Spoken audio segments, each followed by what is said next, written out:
Pour dégager de l'espace dans le jardin, cette maison du Luxembourg a été taillée comme un diamant. Une idée en or et un résultat étonnant.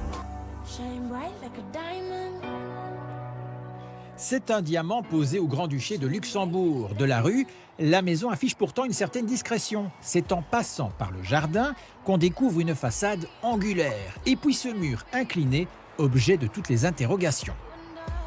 L'idée, c'était de ne pas avoir un jardin derrière la maison et devant. Et comme le terrain est relativement étroit, on s'est dit on va reprendre un peu de surface au pied de la maison pour laisser couler le jardin de haut en bas, pour ne pas séparer les deux parties. Et ça nous a amené à cette forme surprenante qui consiste à enlever une partie du volume, et donc c'est le point de départ. Pour construire ce voile de béton penché, il a fallu mettre en œuvre des techniques de génie civil. Il ne tient pas tout seul. C'est donc seulement à la fin du chantier, quand la maison a été entièrement construite, que ce mur a finalement trouvé son équilibre. C'est aussi lui, d'ailleurs, qui a inspiré cette façade en ardoise. Comme c'est un bâtiment à facettes, dont la toiture n'était qu'une des facettes en quelque sorte, on s'est dit qu'on pouvait utiliser le même langage pour mettre en valeur notamment ce triangle, comme si c'était un pan de toiture. À l'intérieur de la maison, le résultat est encore plus surprenant. C'est visuellement très fort, mais ce n'est pas seulement esthétique.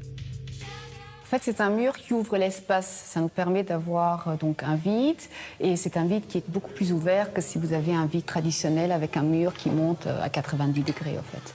Donc ça permet d'avoir plus de lumière naturelle. Et pour profiter au maximum de cette lumière, toutes les pièces de vie communiquent entre elles par de larges ouvertures. Pour les matériaux, c'est du brut. Il y a le béton omniprésent et du bois pour réchauffer. Des matériaux lissés bruts pour des raisons où on voit la patte de l'homme. Donc on voit vraiment que cette maison a été construite par des hommes.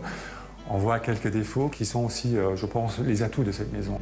Cette atmosphère, on la retrouve à tous les étages. Beaucoup de sobriété et encore du béton dans les chambres, de rares touches de couleur et quelques meubles bien choisis pour apporter du caractère. Il s'en dégage une impression de sérénité et de calme. Enfin, il y a une pièce qui semble reléguée tout au fond de la maison. C'est la cuisine. Sous l'escalier, un peu sombre, presque caché. C'est un choix parfaitement assumé. On a voulu cette cuisine un peu comme un laboratoire, un atelier, une cuisine. Tout cet aspect assez brut, comme l'ensemble de la maison, les matériaux, ça rajoute à l'idée qu'on est dans un atelier et puis qu'on expérimente. Rien n'est donc laissé au hasard pour permettre à chacun de trouver sa place, et la vie s'organise naturellement dans ce petit joyau familial.